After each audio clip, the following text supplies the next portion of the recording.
आज पंढरपूर नगरीमध्ये आज मागे एकादशीच्या निमित्त आज पंढरपूरमध्ये पांडुरंगाचा सोहळा मोठ्या दिमाखात वारकऱ्याच्या रूपाने चालू आहे।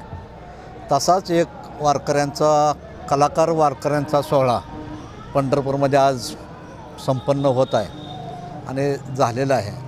ह्या कला वारकरी सोहळ्यामध्ये कला शिक्षणाचा जो विषय आहे, ह्या शिक्षणाच्या विषयावरती विचारविनिमय आणि त्यामध्ये काही ठराव करण्यासाठी आज या ठिकाणी महाराष्ट्र राज्य शैक्षणिक कला शिक्षक संघाच्या वतीने आज अधिवेशन पंढरपूरमध्ये संपन्न झालेलं आहे। ह्या अधिवेशनाचा उद्देश एवढाच आहे, महाराष्ट्रातील आणि देशातील माननीय प्रधानमंत्री नरेंद्र मोदी यांनी NEP नॅशनल एज्युकेशन पॉलिसीमध्ये कला शिक्षणाला फार मोठं स्थान दिलेलं आहे। परंतु महाराष्ट्र शासनामध्ये मात्र कला मंडळ स्थापन करून तिथं फक्त डिप्लोमा वगैरे ह्या पद्धतीचा निर्णय होऊ घातलेला आहे। परंतु आत्ताच नुकतंच चंद्रकांत दादा पाटील यांनी कला शिक्षणाचे विद्यापीठ व्हावं ह्यासाठी फार मोठे प्रयत्न चालू केलेले आहेत आणि कला विद्यापीठाच्या निर्णयामुळे पदवीचं शिक्षण भावी पिढीला घेता येईल आणि भावी पिढीला कला शिक्षण हे प्रत्येक शाळांमध्ये ते विद्यार्थ्यांना शैक्षणिकदृष्ट्या शिकवण्याच्या दृष्टीनं कला विद्यापीठ होणं गरजेचं आहे।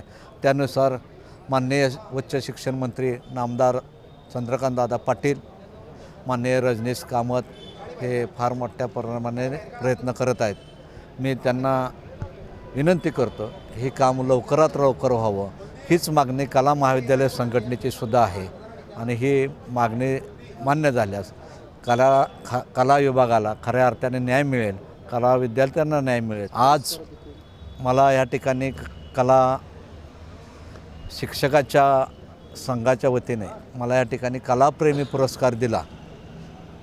हा माझ्या जीवनातील सर्वात मोठा पुरस्कार मी मानतो, कारण हा कलाकारांनी मला तो पुरस्कार दिल्यामुळे मी त्याचा सन्मान खऱ्या अर्थाने मोठा समजतो आणि मी त्यांनी दिल्याबद्दल मी त्यांचे धन्यवाद मानतो। अमित वाडेकर यालासुद्धा कला पुरस्कार दिलेला आहे।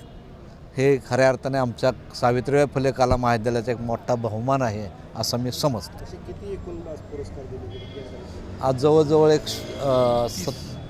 30-40 पुरस्कार आज दिले गेले पूर्ण महाराष्ट्रातल्या कला फेडरेशनच्या वतीने।